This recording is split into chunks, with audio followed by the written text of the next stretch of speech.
Please welcome Bruno and Len. Oh, my darling! I missed you.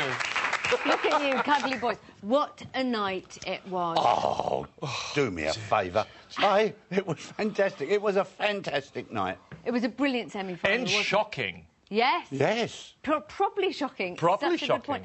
Good point. We'll talk about Ali's exit in a minute, but first I want to ask you about Craig giving Ricky the 9 for the Argentine tango, because I know everybody was livid with him. Look at those faces. Let's remind ourselves of the dance. Why did he? Why wouldn't he give it a 10? Is it because they came down the stairs? He said they walked down the stairs wrong. What? Well, I don't know. We couldn't quite see it. It's 3 steps down the stairs. 3 steps down the stairs, and that is, you know, sometimes the trouble with Craig, for me, is sometimes he is a little bit too picky. He's too picky. He gets his knickers in a twist about stuff that is really irrelevant. When you have a dance of this standard, this is one of the best dances we've ever had. This is what I want to ask you, stunning. because the rest of us weren't in that room. It looked magical on the telly. Was it brilliant? It was magical, and we are so close to it. And you could, you know, the atmosphere that they produced, you know, there was so much emotion going on. And to say that, you know, well, they didn't walk down the stairs funny or whatever it was. Because it's nonsense. Yeah, and technically, it's so difficult. As an Argentine tango, I know this is a weird question, was it up there with Mark and Karen's? Oh, definitely. Even better. No. He put some change of timing into that dance that was so difficult. Yeah. I could not believe, actually, I what he think was doing. the thing was with Mark and Karen, he looked more the part because of the slick back hair, and poor old Ricky, you know, with that little bald head, he can't really slick much back. Is it politically challenged? Well, I don't know, but you know, I know Mark looked more the part, but this was the real deal. Was it? Oh yes. Okay, say no more. Let's move on to Ali. I know everybody's sad to see her go. Why do you think she didn't make it through? Was that a horrible question? Now she's No, gone, it's not a horrible I know you question. love this. This got 50. This. You see, the thing, I think I said it one week, elegance she does better than anyone, I think, ever. But we've seen this American sport, and you remember the Venice Waltz, again, some of the best ballroom ever. Yeah.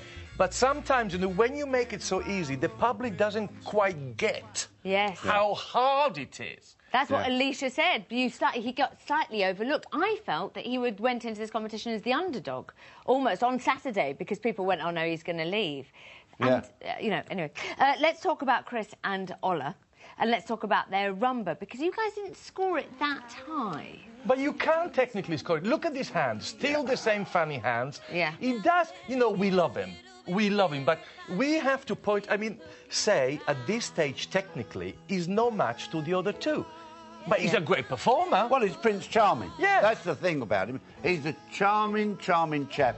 And, you know, what he lacks in danceability, I think he makes up for, because you engage with someone that really gives it a go. And I could imagine sitting at home, you'd be saying, well, that could be me. Not that good at dancing, but really giving it everything I've got. And we love watching him. I do love watching him. A bit, dare I say, a bit Darren Goff.